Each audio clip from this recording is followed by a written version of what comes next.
that topic.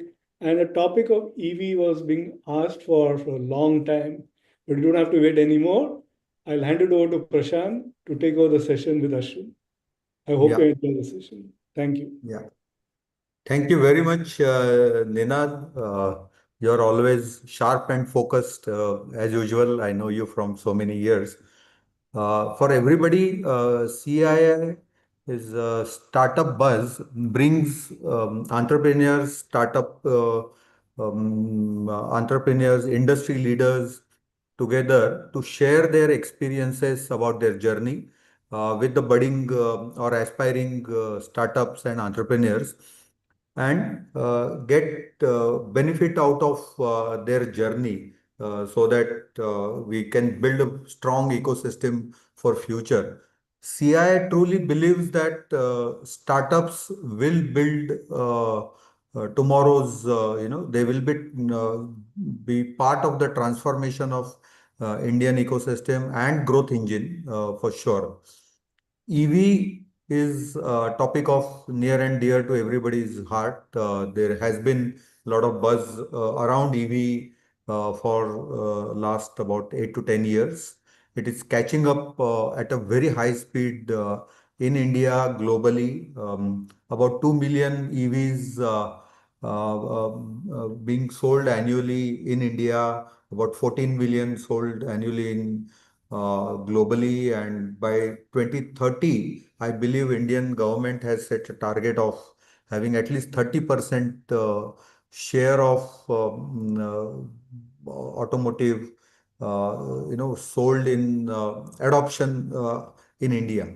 So I'm sure there will be many interesting insights into this topic. So today's speaker we have is Ashwin Shankar. He is graduate from Purdue and then Stanford into electrical engineering. He has stint with some of the interesting organization, and founded Battery Pool in 2018, and focusing on battery as a service, predominantly solving some need of the industry, and has built an organization around that problem statement. Uh, Ashwin, I won't come between you and the audience, because they're very eager to hear you. So I have narrated, a brief profile of yours and your Sure. journey.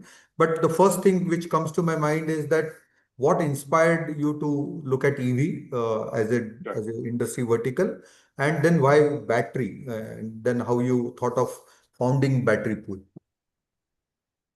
So over to you. Sure. Thanks, Prashant.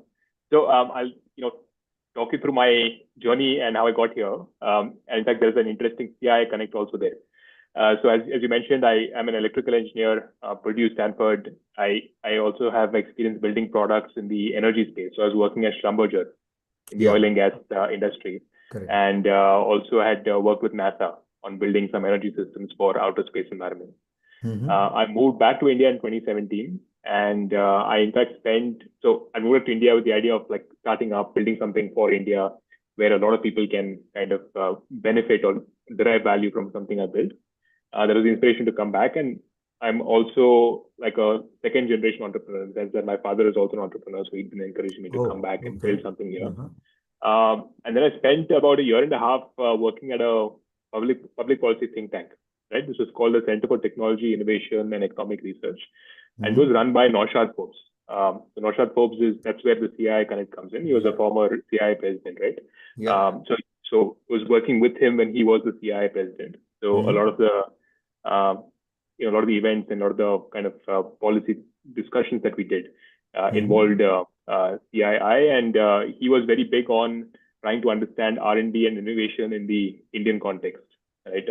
So a lot of the data stuff and a lot of the exposure that I needed at that point, having moved back to India, I got by working there and talking to various people from industry, from academia, from the Yeah. policy side as well. And this was at a time when electrification was taking off in the West. But India, people were talking about electrification. You mentioned that 30% by 2030. That was something that they came out with back then, but no one really knew how it was going to take off, right? True. So it's very kind of early days, but the writing was on the wall, right? If you just, if you keep aside the environment and pollution, just from an energy security standpoint, it makes a lot of sense for India to go electric. Then, depending on oil and gas, you're seeing that even more so now, right? In the last couple of True. weeks. So it is pretty clear that this is where the direction, the industry is headed, the automotive industry is headed. So it seemed like an interesting space to build a company in, and also it aligned with my background and skill sets as an electrical engineer, right? And yeah, that's how we got started with building Battery Pool. Happy to talk about Battery Pool, but from the very beginning, the idea was that we wanted to solve for affordability and adoption of electric mobility. And that's what we wanted to solve for the Indian segment. So that's what got us started, and through multiple ups and downs, pivots, and so on, we are here Very today. good. Okay. So EV revolution is being talked about, for very long period of time. There are many heavyweights like Tesla who took the lead and they dominated the market globally. However, in India, the scenario is slightly different. It has caught up recently. There are some Indian manufacturers who have definitely taken great efforts in doing that. Uh, Sustainability, clean energy, EV, it all sounds very exciting as a technocrat, but the business realities are definitely, different. So when you decided to enter into this, what kind of study you did, and then how you zeroed down on one idea to take it ahead? Yeah. So I want to preface by saying that I did not zero down on one idea at that point. In Yeah, fact, if I had and if I'd stuck to that idea, we'd be out of money very soon. yeah. So we also had to evolve as the industry evolved, right? The industry also was taking its course over, Yeah. the last 6-7 years. But what was clear to us back then was that, regardless of how things change, right? So things like, for example, battery chemistry keeps changing in the EV space. Charging Yeah. infra is always a problem, right? So regardless of how those things evolve, this piece around affordability and adoption of electric mobility will always remain, right? So we believe from the beginning that that is what we wanted to solve. Okay. Now, what we were building to solve that kept changing over time as the True. industry did. Okay. As you Right? learned about the But market. yeah, but the vision and the kind of mission of the company to solve for the affordability and access of electric mobility, that has remained the same from the very Yeah. So that was the we believe that core, that is something that objective. Yeah. uh, correct, exactly. Okay. Go ahead. Go ahead. Yeah, so that was the core objective, core mission from the very beginning, Yeah. and what we Yeah. built in order to address that need was something that kept changing. So my point was that Yeah. we believe that in India this is always going to be a challenge. Affordability, adoption is always going to be a challenge, and back then and even more so now, it was pretty clear that adoption of electric mobility is first going to take off in the fleet and commercial vehicle segment, right? Because in the fleet and commercial vehicle segment, again, I'm not going to talk about pollution, environment, and other stuff in this conversation. I'm going to talk only about like cost of ownership, the business side of electric mobility. Yeah. And by the way, that greenwashing doesn't work for the Indian segment, right? You might have some hobbyists or some people who might buy it for wearing the green badge, but most people care about cost of ownership and the value that they are getting from the product. So from that perspective, it was very clear that it's going to first take off in the fleet and commercial vehicles, your e-rickshaws, your last mile delivery vehicles, where the vehicles are used for 80, 100 kilometers on a daily basis.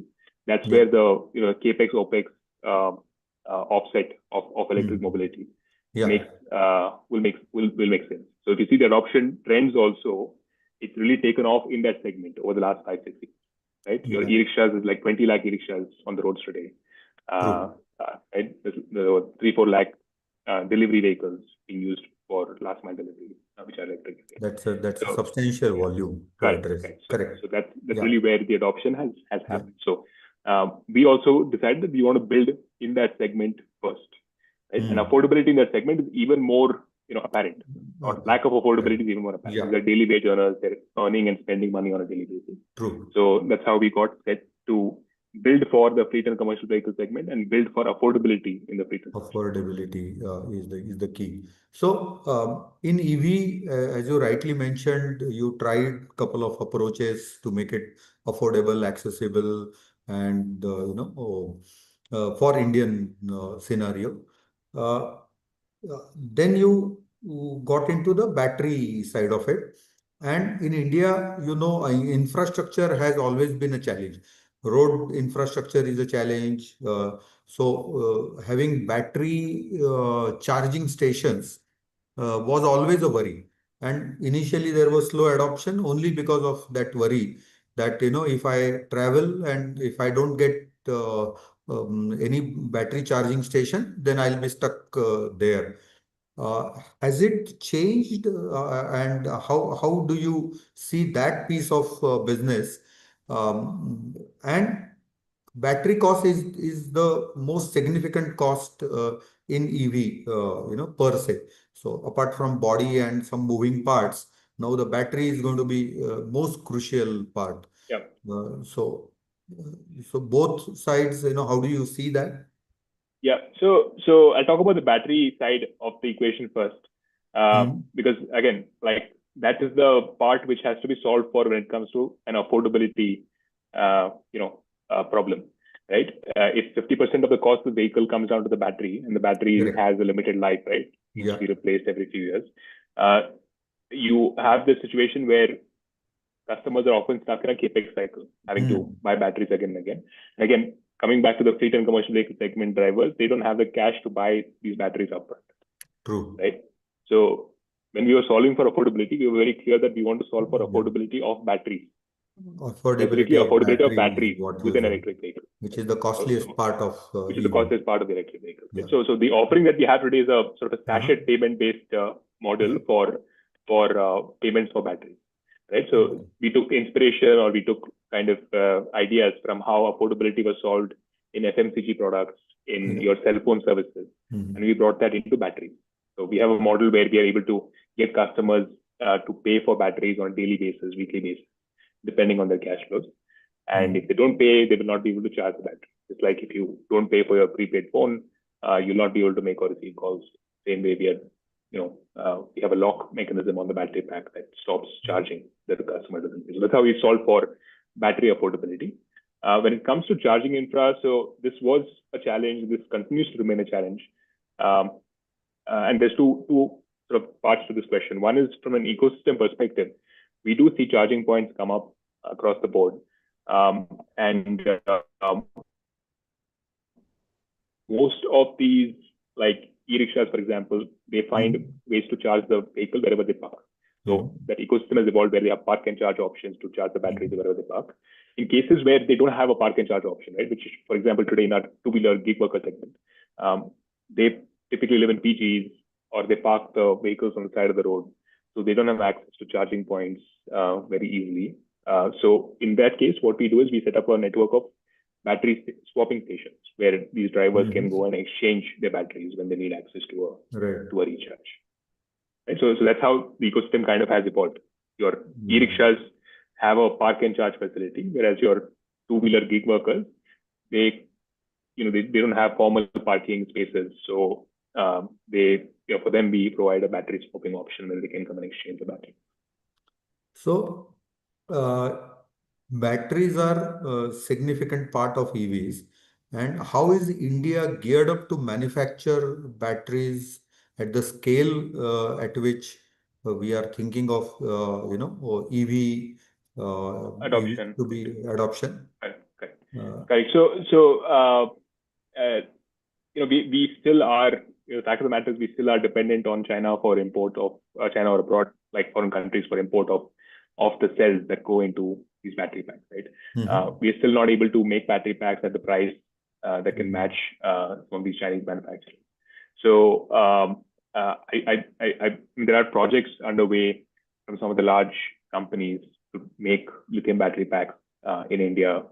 right? But I still believe that they're still a few years away from being cost competitive and at the point where we can do a sort of an easy replacement of Okay. a Chinese cell manufacturer to a Indian cell manufacturer. And is there any standardization in batteries for a section of vehicles? So there is So, no standardization from a form factor perspective, but there's standardization from a safety perspective, safety and compliance perspective.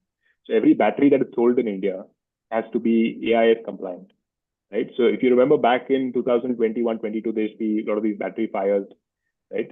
But true. 2023 onward, the incidents started to reduce. That's Correct. because there are certain AI standards that have to be mandated, where Okay. batteries need to have smart battery management systems and some safety measures in place to Okay. address potential fires. Yeah. So every startup, goes through phases. Initially, it is an uncertain environment. Then there are experiments. Then you have proof of concept. Then you have something workable production, and then comes the sustainability, and then comes scaling. EV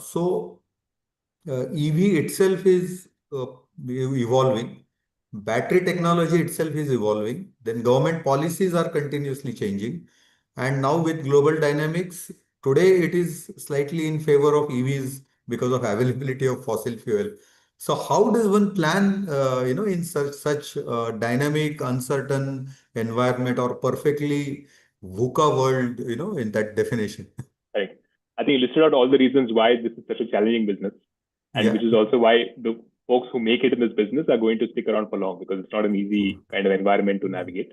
Yeah. Uh, but uh, you know, we we looked at like what are things that are going to remain constant if you sort of fast forward Mm. 5 years, 10 years down the line, Mhm. regardless of how battery technology changes, regardless of what happens globally. What are things in India that will remain constant, right? That's what we try to think through.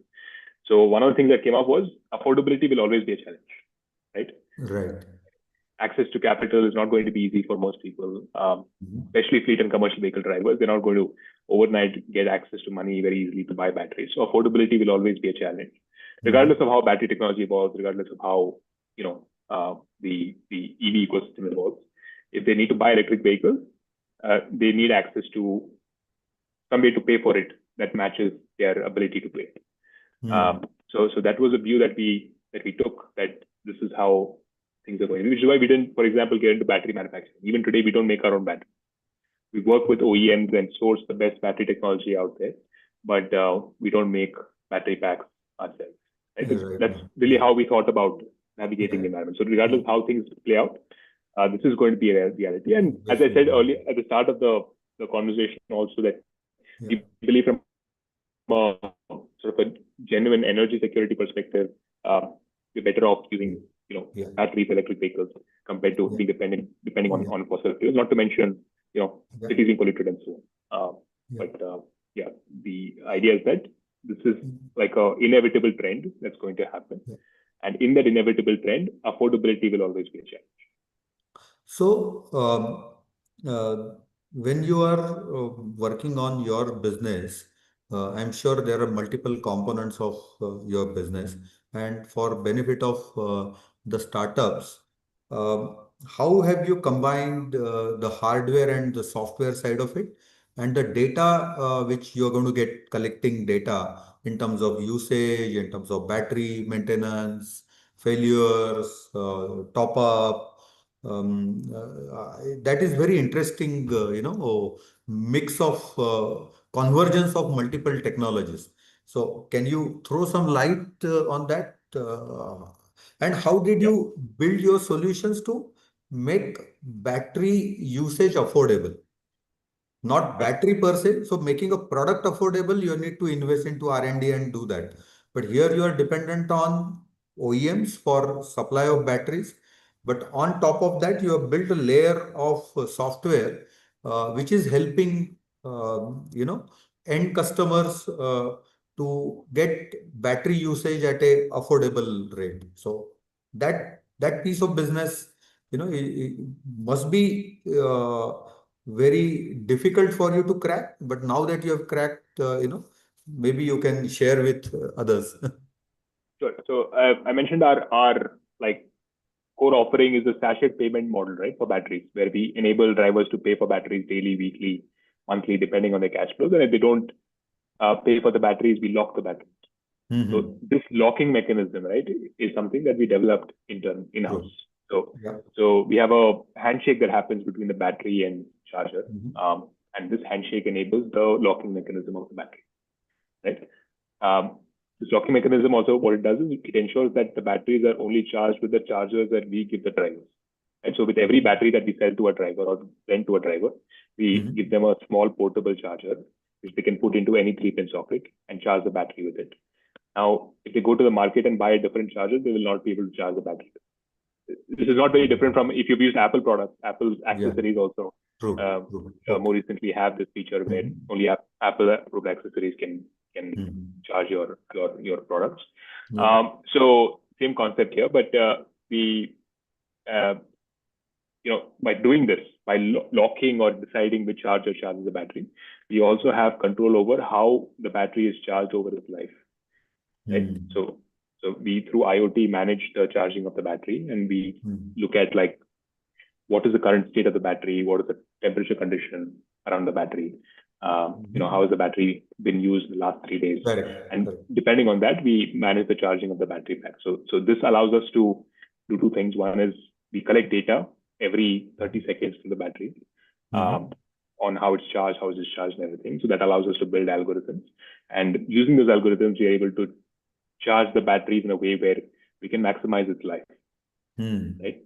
So we have those proprietary algorithms built on data. So you talked about data. Correct. We also have the ability to use that data to actively manage the charging of the battery in a way where we can extend the life. So for our knowledge, what is the affordability? Typically your end customer was spending, let's say, X rupees for their usage. Now, is it the accessibility or is it the affordability? So by affordability, I don't at any point mean to indicate that it's cheaper. Okay, affordability does not equal to cheap. Affordability, so even shampoo, if you buy a bottle, it's going to be cheaper than if you buy sachet. Cheaper in the sense like per unit or per gram, it's going to be cheaper than if you buy sachet. So we are breaking it down in a way where they're paying for the battery, matching their cash flows. So typically, an e-rickshaw driver, for example, makes about 1,200, 1,300 rupees per day, right? And we collect about 170 rupees from him on a daily basis. After 12 months, the battery becomes his. So he pays 170 rupees daily for 12 months, and then after that, the battery becomes his. So by matching his daily earnings, he makes 1,000 rupees per day. He pays 170 rupees towards the battery. By matching that daily earning pattern, we're able to create affordability of these batteries. Right? But yeah, affordability does not equal cheap. So we are more expensive than if you buy the battery upfront in cash or if you buy the battery in finance.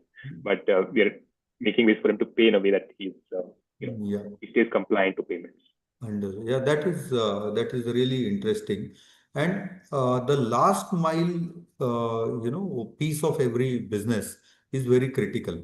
So when your customer, if they are using a battery from your infrastructure and it stops, there is no charge in the battery.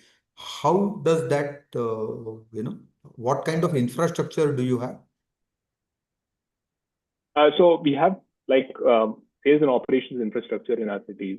I think that's what your question is. Basically, we have infrastructure to deploy batteries, so like a distribution channel where the batteries go out in this model, in this pay-as-you-go model.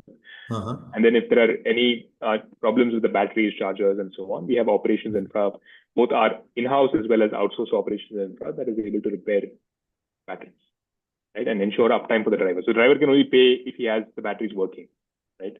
So if the batteries don't work, he will also not be able to pay because he's not earning any money. So we also take it upon ourselves to ensure that we're guaranteeing or giving an uptime to the customer for the ad.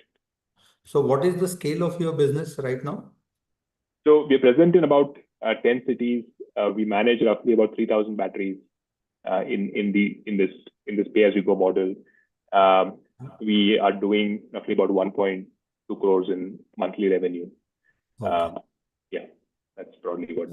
Yeah, and in terms of end users, these 3,000 So end users, batteries are being. yeah. So these batteries are roughly with about like as many number of customers. So we have 3,000 drivers that are using these batteries across two-wheelers and. Okay, okay, understood. So where do you see this will scale up, and um, what are your initiatives to, grow? Yeah. So the goal now, as the company is called Battery Pool, right? So this is a pool of batteries, pool of 3,000 batteries that they're managing. The bigger the pool of batteries, the Yeah. more scale the company gets, the more revenue the company gets. So the idea is to grow our footprint beyond these 10 cities in a way where we are able to deploy and manage more batteries. Right? So we want to grow at least by about 3-4x every year over the next 2 years, and build the largest pool of batteries in India. Right. Oh, that's wonderful. All the best to you. Yeah. Thank you. A lot has been said about and talked about ill impacts of batteries on the environment because of lack of infrastructure for scientific disposal of batteries and reuse of batteries.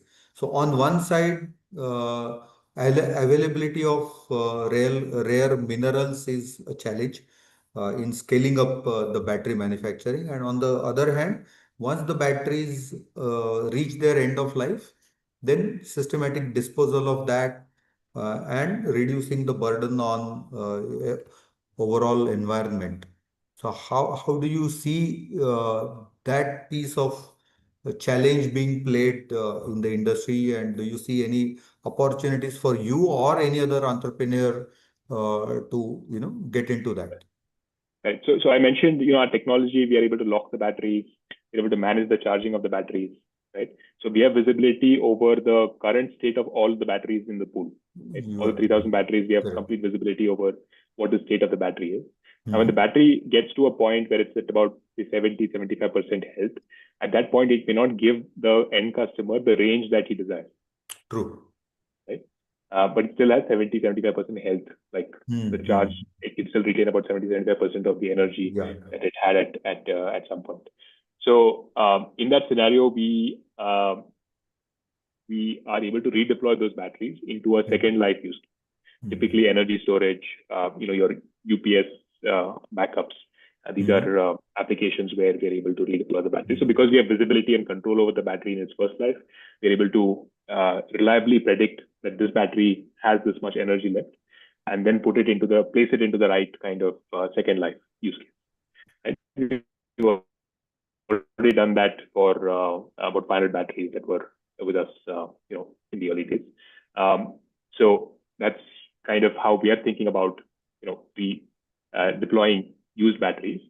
At the end of an energy storage use case, the materials from these battery packs can also be recycled, right? So while we are dependent on countries abroad for access to rare earths in the first life, we believe in the second life of these batteries or third life of these batteries. You can actually get the minerals out. I mean, the technology is available where we can recycle the minerals from these batteries, right? And actually be sort of relatively self-sufficient. And this compared to like oil and gas, right? Or like petroleum, if you use it, it's gone up in the air. You can't reuse it. There's no way to recycle it or reuse it, right? Whereas with these battery packs, you can actually recycle the materials in the battery packs and to some extent be self-sufficient with it. And are you seeing any breakthrough innovations in terms of battery technology itself, making it lightweight, more power in that? Are there any things which Yeah, are happening? I think the most significant there are a lot of everyday. If you open the news, you'll see some news around. Oh, we've developed this battery that is charging 10x faster. That is 100x more energy dense. Correct. All those things, right? Every other day there is some news or the other around. But like very few of those innovations actually see the light of day from a large scale manufacturing standpoint. Right? So, so, so my point is that, and lithium ion batteries have been with us for the last 40 years. There have been marginal improvements, but there has nothing been built in there that is sort of a radical shift when it comes to things like energy density. The one technology that I would take maybe relatively more seriously is the blade battery technology that BYD came out with. I think about a few months or a year ago, right? So BYD has the scale and the manufacturing prowess to be able to push that out. Yeah, I don't know if that answers your question, but my point is that many innovations are announced, but very few of them But see they the are light of not, day. yeah. Okay, fair enough, I think. Uh, in terms of startup ecosystem, EV, so one is OEMs, second one is suppliers or service providers like you. Then there will be infrastructure providers. So how is it different, for other startups in other industries as compared to EV per se? The set of challenges when you look Right, at right. other startups and I your think you startup in highlighted a EV. lot of those challenges through this conversation. The very fact that the ecosystem is so dynamic, right? It Mhm. changes every day. Policies change, right? Technology changes. That itself is something which it's both challenging as well as rewarding in a way that you have fun kind of navigating a new challenge that comes up every day. True. In traditional industries or traditional like startups, say if you're building something in financial services or SaaS products, Mhm. you already have a market, you already have a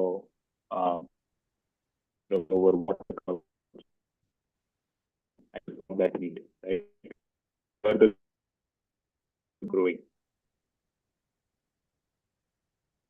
Your voice is breaking. Hey, Prashant, are you with me? Yeah. Yeah, I think I lost. Is it my connection or at your end? I don't know. I seem to have good connection, but okay. Yeah. So, Yeah, I in think we're back your, back now. Sorry about that. Yeah. yeah.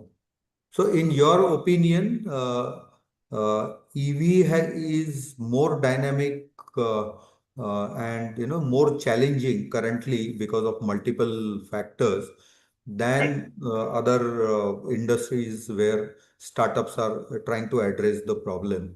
Correct. Right. But So there, the customer yeah. problem is known, customer segment is known.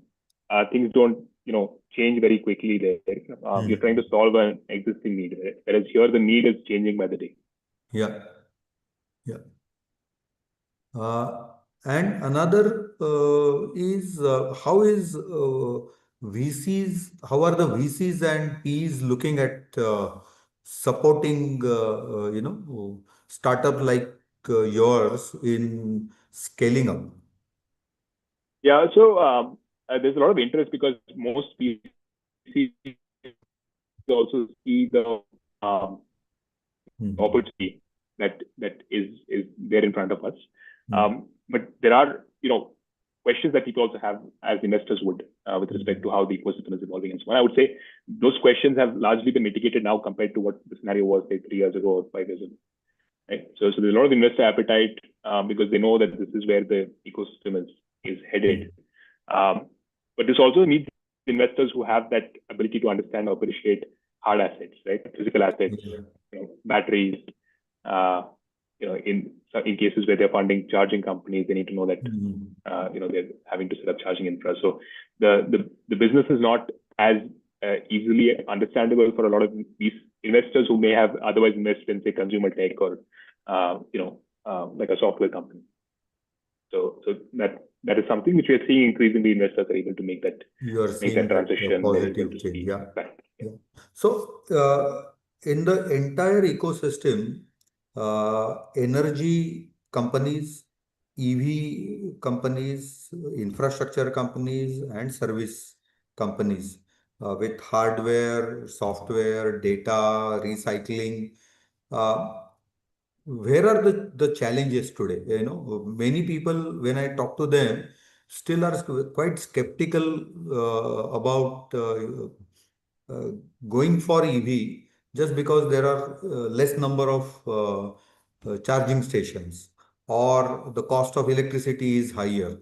And people are fearing that if you don't have clean energy, then you are not able to get that benefit of adopting a EV vehicle. So little dynamic, Yeah, but yeah, yeah. it will be So, interesting to understand your views on that. correct, correct, right. So, I give this war maybe a couple of more weeks, and then when the price of oil reaches $200 a barrel, people will forget about all the inconvenience around charging, and they will start buying EVs. And so, yeah, jokes aside, see, unlike petrol stations, electricity is available everywhere. So, if you have a defined parking space where you can set up a charger, and for most people, for most of us who live in cities, who commute, from home to work and back, charging overnight will suffice. Yeah, Ashwin, I think your voice is breaking. Hmm. I think we have lost Ashwin.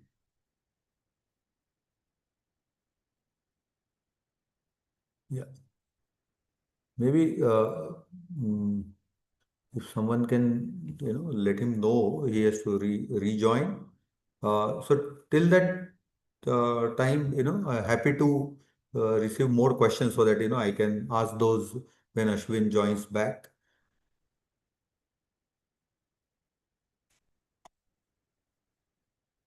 No, his image is completely frozen.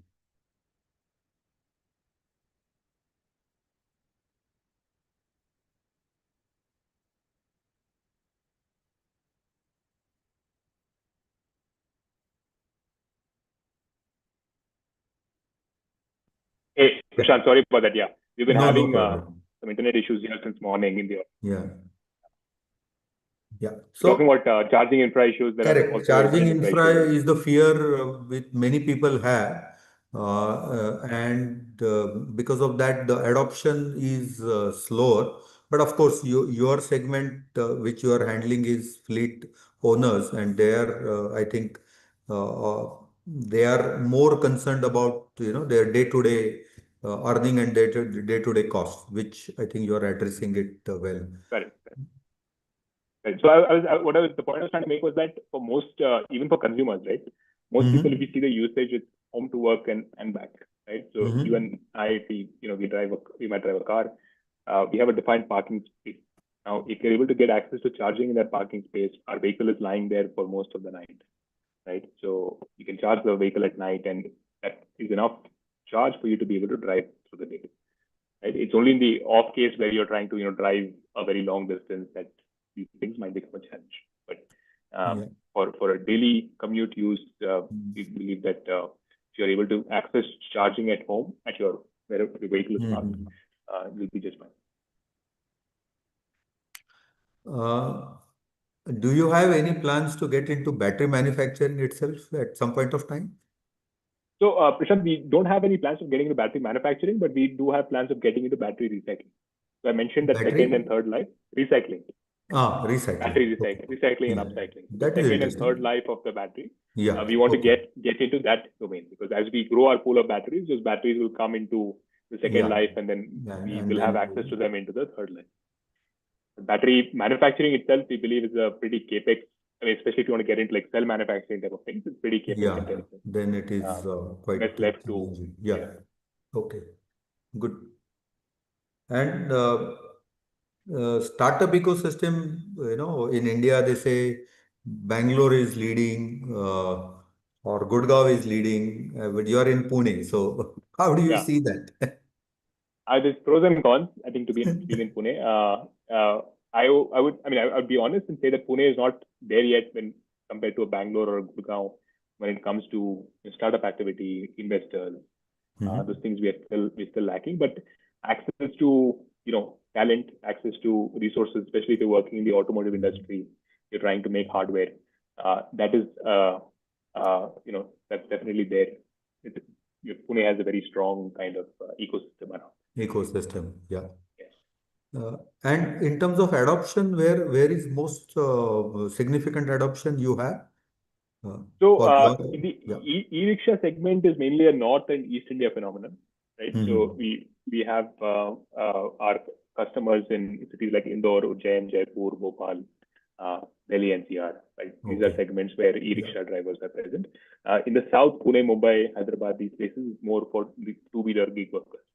So your last mile delivery segment, that is who we cater to mainly in the South. Yeah. So I think we are heading towards closure.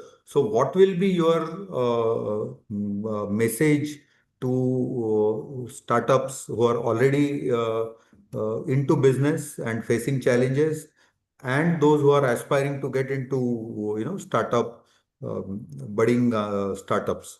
What will be your message to them? So the first question that you have with startups who are facing challenges, I mean, that's the nature of the game, right? So I think, and Shanta, you're also an entrepreneur yourself, so I think you'll also corroborate with this. It's the nature of the game, it's a matter of like finding ways to ensure Yeah. you stay alive, stay sustainable, and at the same time keep growing, right? Challenges True. are going. Yeah. You see new challenges every day, which is also I would say the rewarding part of the business. Yeah. Where no day is the same as the other, Yes. right? So True. you'll never get bored. You'll never get bored. Yeah. Uh, Yes. and this is the answer to the folks who also want to start up, right? So Yes. the challenges that you will face will push you to the Yeah. limit, and you will see like professional growth that you've not seen, or in personal growth that you've not maybe seen working somewhere or doing Yeah. something. So I Great. highly Yeah. encourage people to keep it in the short. Wonderful. So, thank you very much, Ashwin, for your very insightful inputs on EV, battery pool, your journey. And I'm sure there are many, those who are listening to that will be inspired to, continue their, journey in startup. In my opinion, the ad which comes on TV, Rohit Sharma and that lift operator, they're talking that my money is not growing, what do I do? आपने बोला इसलिए SIP चालू कर दिया. So I think a startup is like SIP. Keep investing, and definitely you will get Yeah, returns. It's a long-term game correct. for all of us. Thank you everyone for participating here. As I mentioned to you, CII Startup Buzz is every Thursday at 5 o'clock. Very interesting stories, come forward. There's a lot to learn from everyone's journey. So thank you again, and see you again next Thursday in Startup Buzz. And you can reach out to Ashwin on LinkedIn. I'm sure he will be glad to address some of the questions one-on-one. And you can reach out to me also. My name is Prashant Deshpande. I'm available on LinkedIn. Thank you, everyone. Great. Thank you. Thank you. Yeah, bye. And good luck, Ashwin. Thank you so much.